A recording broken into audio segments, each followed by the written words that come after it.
Neste 3 de maio, Pernambuco lembra dos 20 anos do caso Serrambi, quando duas adolescentes foram assassinadas na praia que fica no litoral sul de Pernambuco. O crime repercutiu bastante e até hoje ninguém foi imputado por esse assassinato. Por isso, nós viemos relembrar a história e entrevistar dois delegados que fizeram parte das investigações aqui na chefia da Polícia Civil de Pernambuco.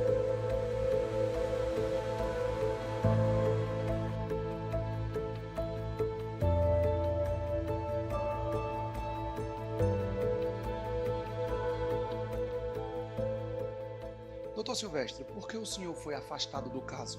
Eu não fui afastado, eu concluí a investigação, entreguei o inquérito e o Ministério Público, à época, considerou necessário fazer algumas diligências. Retornou um inquérito com esse pedido de novas investigações, nós realizamos, devolvemos o inquérito para o Ministério Público e, mais uma vez, seguidamente, foram pedidas outras diligências. Então, a chefia de polícia entendeu por bem designar novos delegados para dar continuidade, até para demonstrar a forma isenta, mas não houve afastamento, a gente concluiu a investigação. Doutor Paulo, o senhor assumiu a investigação em 2007, já tinha passado por outros delegados, também pela Polícia Federal.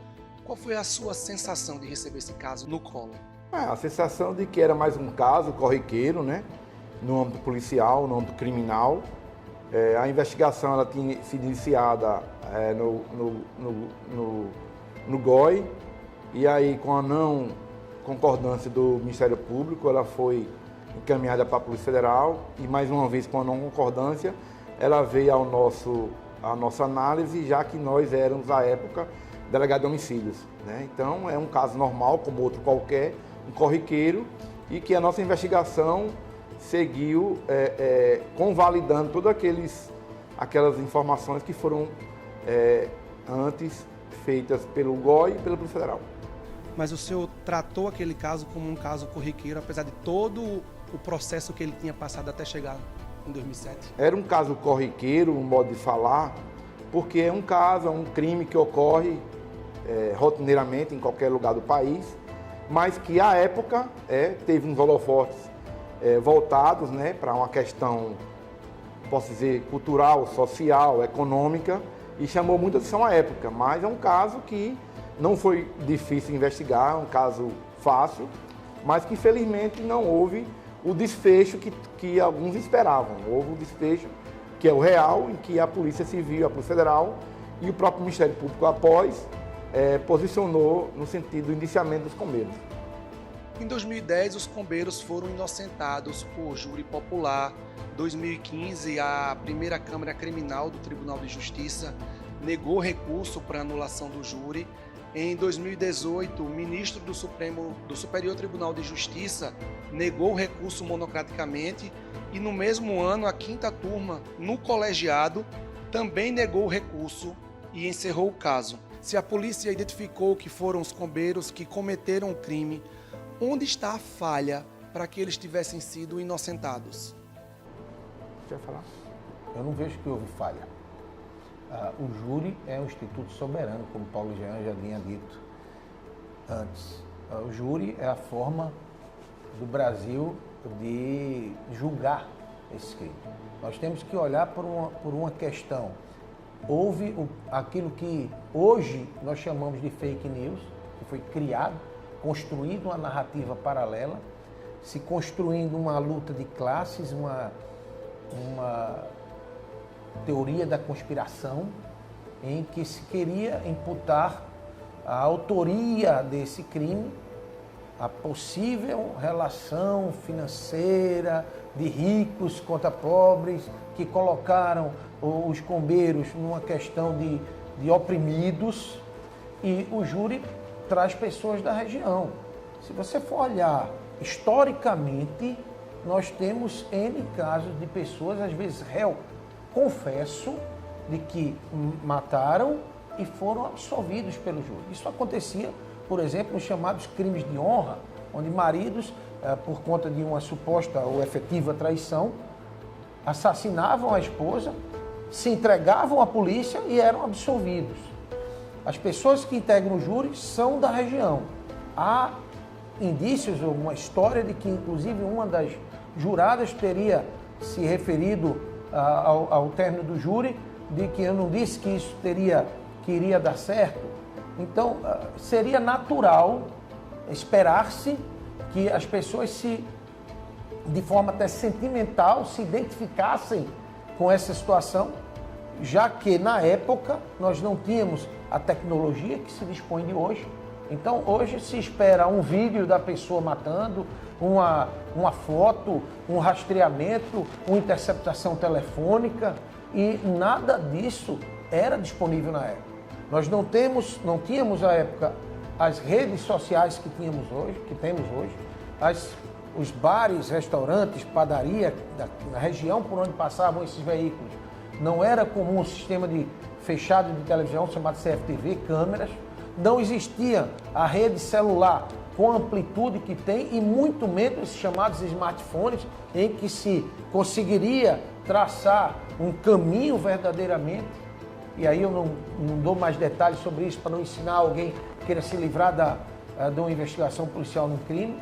Então, dava-se chance para a construção de narrativas que apelavam para o sentimentalismo popular de haver uma tentativa de direcionar aquilo para um pobre coitado, vamos chamar assim.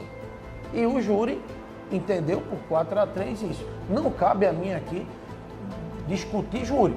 Agora, o trabalho foi realizado não apenas por mim como primeiro delegado do caso, quando concluímos a investigação, mas por outros profissionais, inclusive da Polícia Federal, que concluíram absolutamente pela mesma condição. E todos os indícios, todas as evidências, todos os fatos que foram trazidos aos autos corroboram com a cronologia, com a dinâmica que nos leva a identificar eles. Infelizmente, essa situação toda só trouxe um benefício para o eventual criminoso. A família, a justiça ficou sem resposta, mas a Polícia Civil, a Polícia Federal fizeram o que tinha que ser feito. Para mim, não houve falha.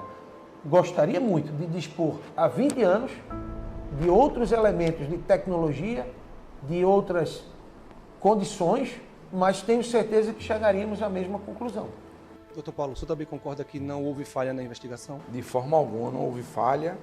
O que houve, a gente entende que o Tribunal do Júri é um instituto soberano e a gente costuma falar que o júri começou 7-0.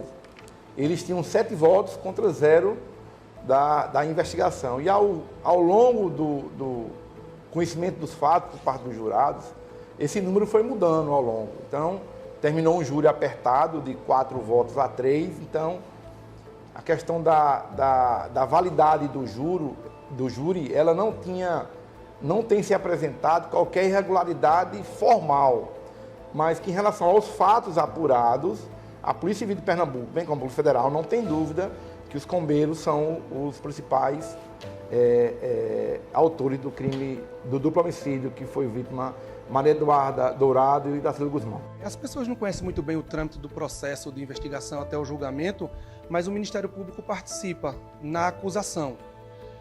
O Ministério Público, nesse caso, ele ajudou ou atrapalhou o trabalho da polícia? Olha, o Ministério Público é o dono da ação penal, como a gente costuma dizer. Cabe a ele receber a investigação da polícia se entender que há elementos, oferecer uma denúncia. Ponto. Naquele primeiro momento, o primeiro promotor entendeu que haviam os indícios ou as evidências ou as conclusões não eram robustas o suficiente para oferecer uma denúncia.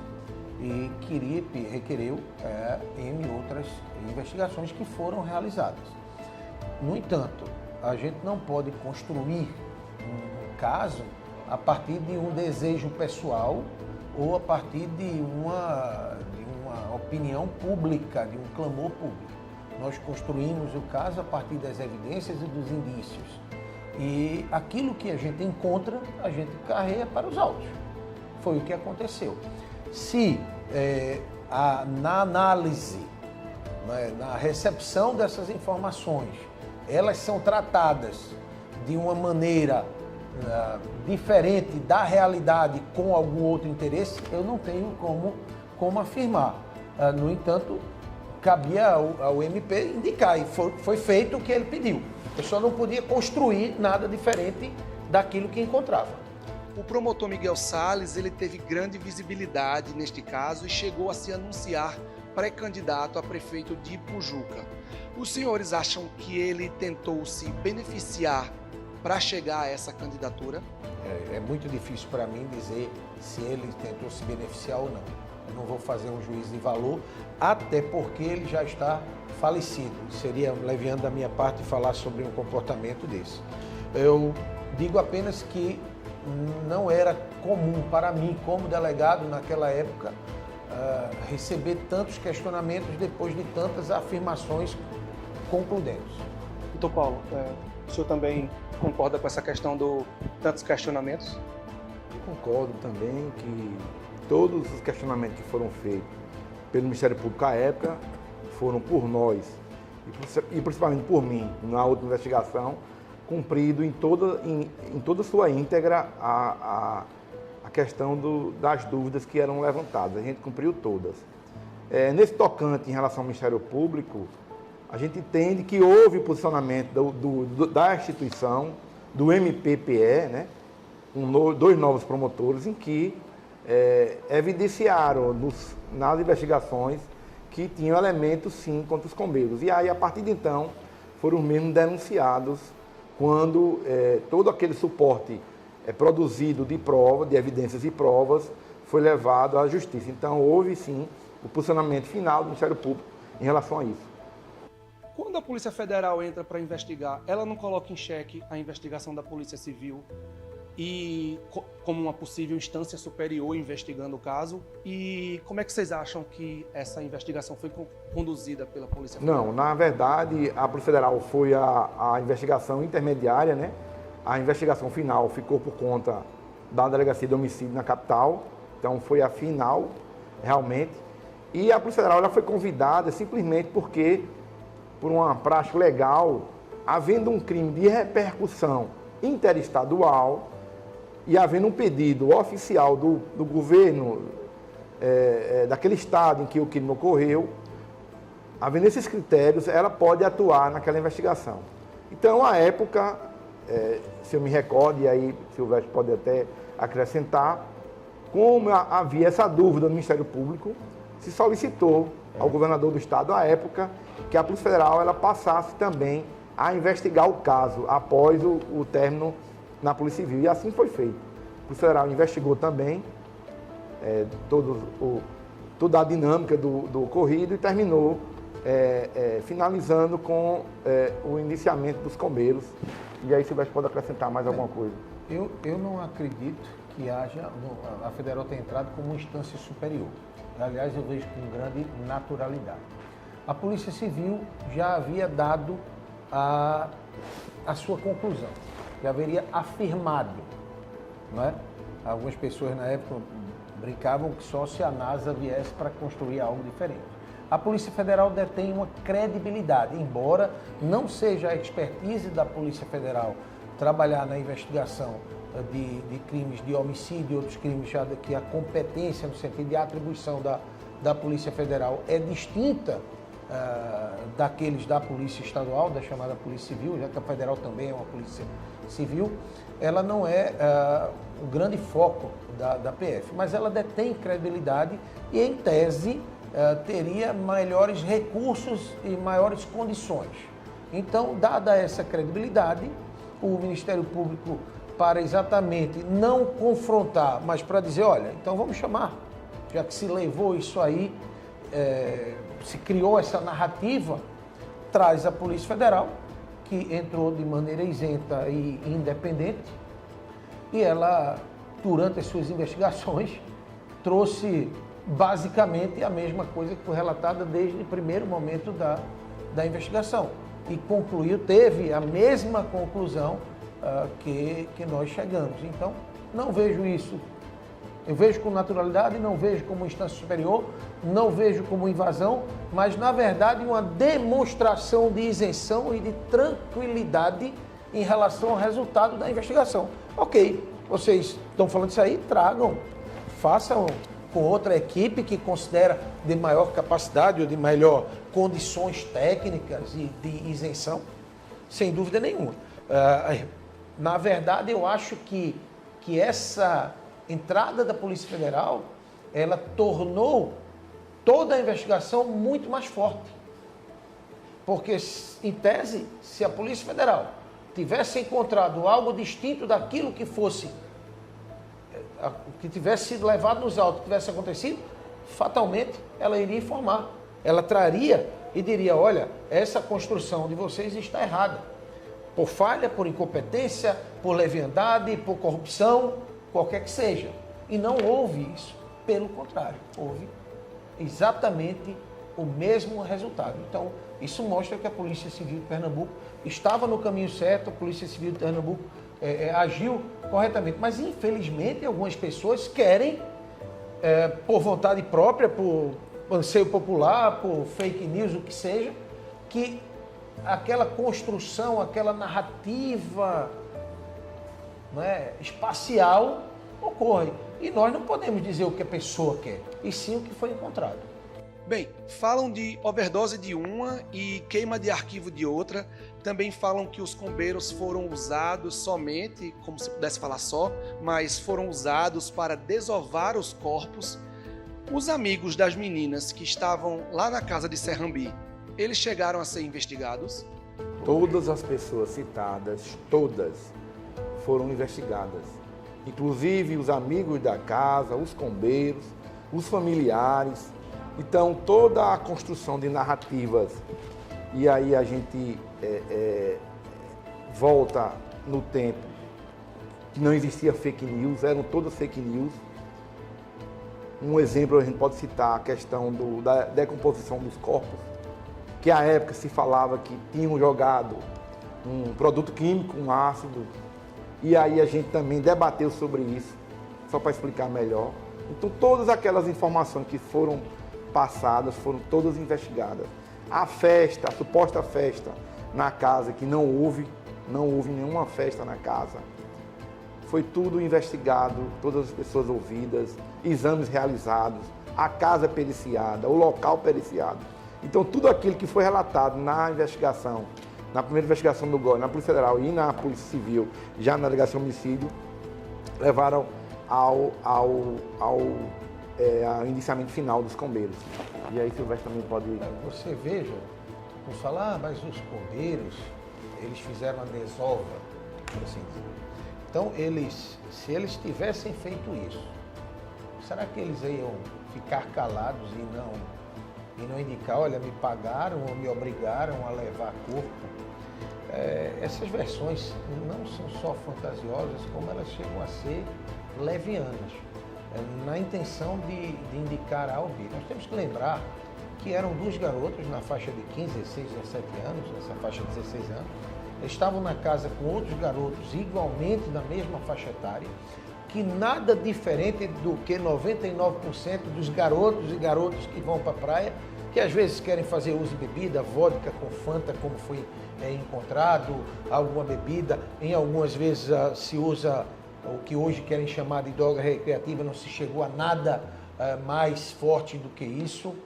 Não tinha como esses garotos construírem uma narrativa e ajustarem seus depoimentos num nível de aperfeiçoamento que seria esperado de um criminoso quanto mais experiente. Eram garotos. Todos os depoimentos batiam um com o outro. Toda a cronologia, toda a dinâmica levava para isso. O que nós não podemos deixar de lembrar é que a região era diferente do que é hoje. A própria estrada ali, a existência de estradas de terra, sem pavimento, sem câmeras, sem tecnologia. Então, ficava muito para a imaginação criar versões fantasiosas em nível de ficção científica. E, infelizmente, isso foi extremamente ruim para toda a investigação. Mas não houve como não ser identificado todos, que era um grupo muito pequeno. A própria casa foi revirada, a gente brinca, pelo avesso. Diziam que as garotas tinham sido mortas lá. Então, se houvesse indícios de luta, de morte, como os corpos foram encontrados com indicação de disparo de arma de fogo, com a calcinha, com as vestes arriadas até a altura do joelho, teriam deixado vestígios que não seriam fáceis de desaparecer, de sumirem com eles. Colchões não haviam sido movidos, móveis não haviam sido limpos. Então, nada disso trazia correlação com essas ideias fantasiosas. Infelizmente, ou felizmente, não cabe à polícia ficar dando detalhes do que está fazendo, porque nós procurávamos os autores. E nós não vamos ensinar ou dizer o que está acontecendo que sirva de elemento para ele se esquivar. Mas na investigação já levada à frente por Paulo, nós temos indícios muito mais robustos. A exemplo do óculos encontrado com a suposta amante de um deles, com uma ligação telefônica recebida para que escondesse. Então, isso está conta nos autos. Eu não posso dar aqui detalhes, mas se você junta tudo, não tem como construir. Mas são exatamente as fake news que temos hoje, onde se constrói vídeos, se recorta pedaços de vídeos, se faz uma montagem com palavras, inclusive, ou as deepfakes, inclusive. Infelizmente, já naquela época acontecia isso. Hoje seria muito mais fácil de fazer essas montagens, e isso prejudicou sem dúvida nenhuma. E no imaginário popular, ela é doce, uma narrativa do bem contra o mal e do pobre versus rico, aquele oprimido. E era uma narrativa que foi construída de forma muito direcionada e que auxiliou apenas aqueles que eram os culpados. Nesses 20 anos, todo mundo teve um pitaco a dar, e pitaco que foi considerado por alguém. Como os senhores encaram as teorias que alguns chamam até de teoria da conspiração para esse caso Serrambi? A gente encara como uma problemática à época, e aí falando enquanto, não como policial, mas como cidadão, uma disseminação de notícias falsas em que prejudicou não somente a investigação em si, mas também as famílias envolvidas, né? As famílias que perderam as vítimas e as famílias que tiveram seus nomes revirados, como foi o caso. O que se tira é que a gente deve acreditar nas instituições, né? Porque ainda que hajam falhas ou, eu diria, dificuldade de investigação, que não foi o caso, eu posso constatar isso, mas que acreditamos nas instituições, porque houve, em 2008, com o fechamento final, né, de toda a investigação, houve a credibilidade do Ministério Público e da própria Justiça com o encerramento, com o fecho daquela investigação. O resultado não foi o que foi esperado, mas aí faz parte do sistema judicial criminal, que é a questão do tribunal do júri, mas a sensação é essa, de policial que o dever foi cumprido e de cidadão que a gente precisa acreditar nas instituições. Ainda que houvesse alguma falha, e aí uma falha, eu não diria espontânea, mas direcionada, que não foi o caso, né? Muito se falou isso. A gente tem que acreditar nas instituições, porque existem vários filtros. O primeiro filtro da Polícia Civil, o segundo filtro do Ministério Público, o terceiro filtro do Poder Judiciário. Isso aí falando em justiça criminal. Então, a sensação de dever cumprido em relação a ser profissional da segurança pública. Olha, eu vou somar aos ditado popular de que todo brasileiro é médico e treinador de futebol. Agora ele também é investigador, não é? E isso me leva a uma triste conclusão, que a brincadeira, essas narrativas, fizeram esquecer um crime bárbaro, onde duas crianças, duas menores, 16 anos, foram mortas barbaramente, assassinadas, muito provavelmente estupradas, porque tudo leva àquele que houve crime de natureza sexual, deixadas, abandonadas em uma estrada vicinal, um canavial. Eu sou pai de duas meninas. Minha filha mais velha fará 14 anos. Eu sei o que o pai sente. E nós, policiais, quando investigamos, a gente quer chegar na autoria para dar o mínimo de conforto para as famílias.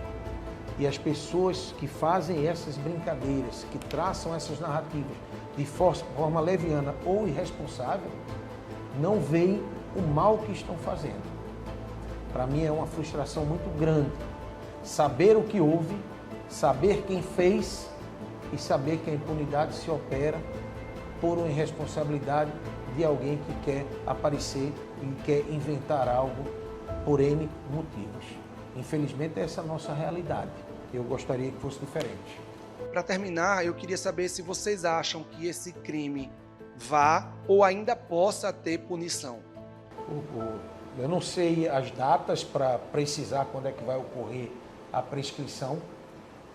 E nesse júri específico, nesse processo, nesse procedimento específico, para qualquer coisa ser feita agora, precisariam de fatos novos, consistentes, alguma filmagem que indicasse uma outra pessoa, um outro veículo e que permitisse de forma inequívoca se direcionar no sentido de se indicar, de se verificar que fosse uma terceira ou quarta pessoa envolvida.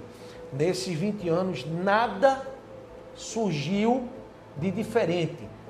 As narrativas criadas não passaram de boatos, ainda que tanto a Polícia Civil, em todas as fases da Polícia Federal, tenha verificado cada um deles. Elas são desconstruídas, verificadas como falsas, como não acontecidas.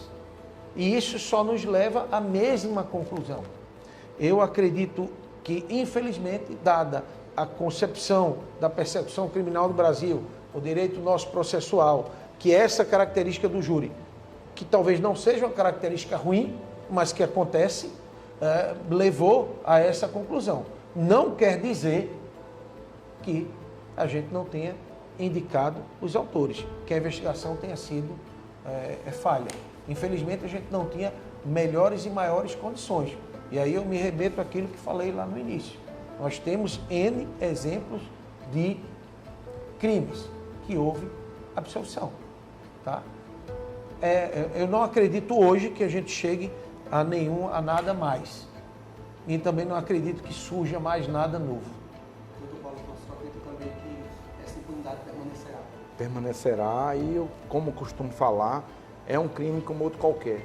É um crime que ocorre semanalmente, diariamente, em todo e qualquer lugar do país. E que houve, por parte da Justiça, por parte de outros tribunais de júris, punições, condenações por muito menos do que foi apurado no caso Serra Milho.